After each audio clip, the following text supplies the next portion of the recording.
आज सदन के लिए और आज हिंदुस्तान की राजनीति का एक बहुत ही ऐतिहासिक और महत्वपूर्ण दिन है। गरीब कल्याण की योजनाओं का जिस प्रकार से भारत के यशस्वी प्रधानमंत्री नरेंद्र मोदी जी ने उस पर काम किया है, उसे आगे बढ़ाया है। आज विकसित भारत जी राम जी बिल 2025 पारित होकर जिस प्रकार से गरीबों के कल्याण के लिए यह बिल काम करेगा, हम सब ने सदन में देखा है। 1,51,000 करोड़ से अधिक इस बिल में खर्चा होने वाला है। किस प्रकार से 100 दिनों से अधिक 125 दिनों की वर्क गारंटी गरीबों को दी जाएगी और किस प्रकार से रूरल इंफ्रास्ट्रक्चर बढ़ेगा, ये सब हमने देखा है। किंतु आज बड़े दुख के साथ मुझे कहना पड़ रहा है कि जिस प्रकार सदन के मर्यादा को तार तार करने का काम मुख्यतः कांग्रेस पार्टी और कांग्रेस पार्टी के कुछ साथियों ने किया है, यह भी हिंदुस्तान के इतिहास में घोर आपत्तिजनक है और मुझे लगता है पहली बार देखने को मिला है।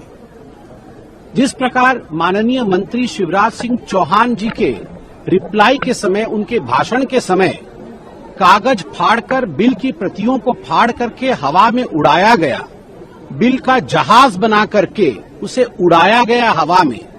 गैलरी में बैठे हुए जो छात्र थे वह भी आश्चर्यचकित होकर देख रहे थे कि आखिरकार हिंदुस्तान के लोकतंत्र के सर्वोच्च मंदिर सदन में ये क्या हो रहा है।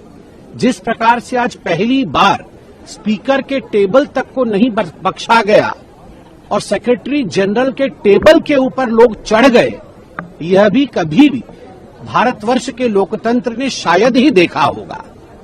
और मुझे तो बड़े दुख के साथ कहना पड़ रहा है, अभी कांग्रेस पार्टी के कम्युनिकेशन हेड ने, कांग्रेस पार्टी के प्रवक्ता ने जो ट्वीट किया है उसमें सदन के नाम को सड़न लिखा है।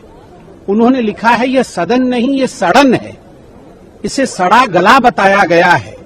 जो लोकतंत्र का सबसे बड़ा मंदिर है, यही महात्मा गांधी जी के आत्मा, यही महात्मा गांधी जी के चरित्र और यही महात्मा गांधी जी के आदर्शों की वास्तविक हत्या है। अगर आज महात्मा गांधी जी हमारे बीच में होते तो स्वाभाविक रूप से अगर वो देखते कि इंडिपेंडेंट इंडिया, स्वतंत्र भारत के सांसद सदस्य इस प्रकार से स्वतंत्र भारत के सदन को सड़न लिख रहे हैं और सदन की कुर्सियों मेजों पर खड़े होकर कागज के टुकड़े फेंक रहे हैं, हवाई जहाज उड़ा रहे हैं, भाषण नहीं सुन रहे हैं जो माननीय मंत्री जी दे रहे हैं, तो उन्हें भी कष्ट होता, उन्हें भी तकलीफ होती। हमारा पहला डिमांड है कि कांग्रेस पार्टी तुरंत सदन को जिसने सड़न लिखा है उसके खिलाफ कार्यवाही करे, तुरंत सड़न शब्द को हटाया जाए। ये सदन के सभी सदस्यों का अपमान है। और दूसरी बात है कि जिन लोगों ने कागज फाड़कर फेंकने का काम किया है, जिन्होंने सेक्रेटरी जनरल के टेबल पर खड़े होकर वहां पर स्पीकर के काम को अवरुद्ध करने की कोशिश की है, सभी सदस्य माफी मांगे।